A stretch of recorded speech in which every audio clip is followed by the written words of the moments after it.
संक्षिप्त मानस कथा। ये बात उस समय की है जब मनु और शतरूपा परम ब्रह्म की तपस्या कर रहे थे।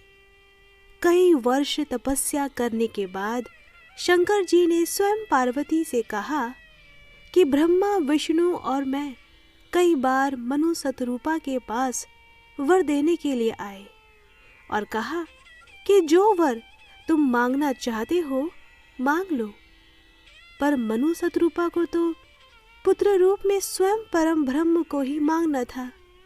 फिर ये कैसे उनसे यानी शंकर ब्रह्मा और विष्णु से वर मांगते? हमारे प्रभु राम तो सर्वज्ञ हैं, वे भक्त के हृदय की अभिलाषा को स्वतः ही जान लेते हैं।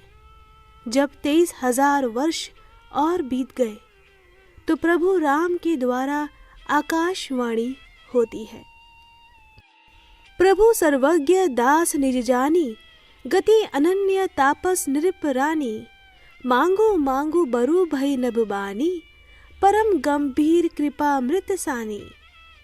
इस आकाशवाणी को जब मनु शतरूपा सुनते हैं तो उनका हृदय प्रफुल्लित हो उठता है, और जब स्वयं परम ब्रह्म राम प्रकट होते हैं तो उनकी स्तुति करते हुए मनु और शतरूपा कहते हैं,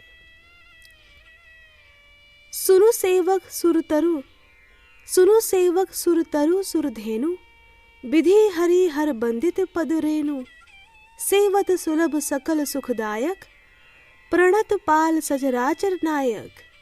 अर्थात जिनके चरणों की वंदना विधि हरि और हर यानी ब्रह्मा विष्णु और महेश तीनों ही करते हैं, तथा जिनके स्वरूप की प्रशंसा सगुण और निर्गुण दोनों करते हैं, उनसे वे क्या वर मांगे।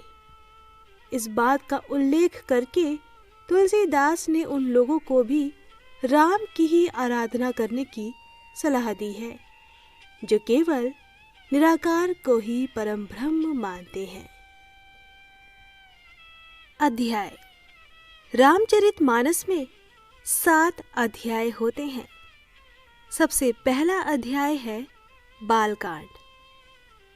बालकांड वाल्मीकि कृत रामायण और गोस्वामी तुलसीदास कृत श्री रामचरितमानस का एक भाग है।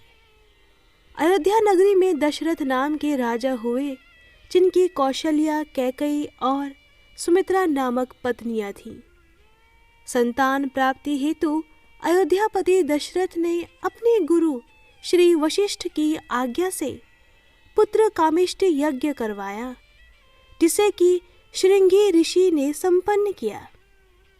भक्तिपूर्ण आहुतियां पाकर अग्निदेव प्रसन्न हुए और उन्होंने स्वयं प्रकट होकर राजा दशरथ को हविष्य पात्र यानी खीर पायस दिया, जिसे कि उन्होंने अपनी तीनों पत्नियों में बांट दिया।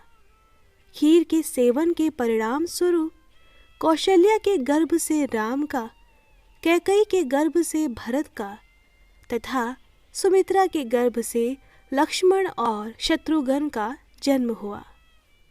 राजकुमारों के बड़े होने पर आश्रम की राक्षसों से रक्षा हेतु ऋषि विश्वामित्र राजा दशरथ से राम और लक्ष्मण को मांगकर अपने साथ ले गए।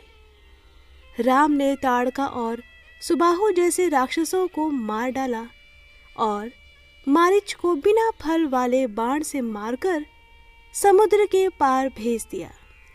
उधर लक्ष्मण ने राक्षसों की सारी सेना का संहार कर डाला।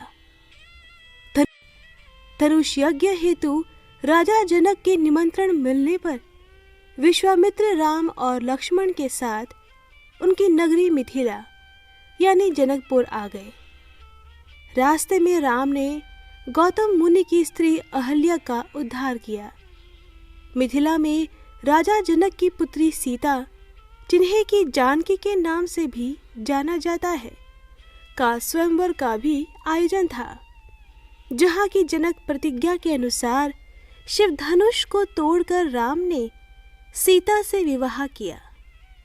राम और सीता के विवाह के साथ ही साथ गुरु वशिष्ठ ने भरत का मांडवी से लक्ष्मण का उर्मिला से और शत्रुघ्न का श्रुतकीर्ति से करवा दिया।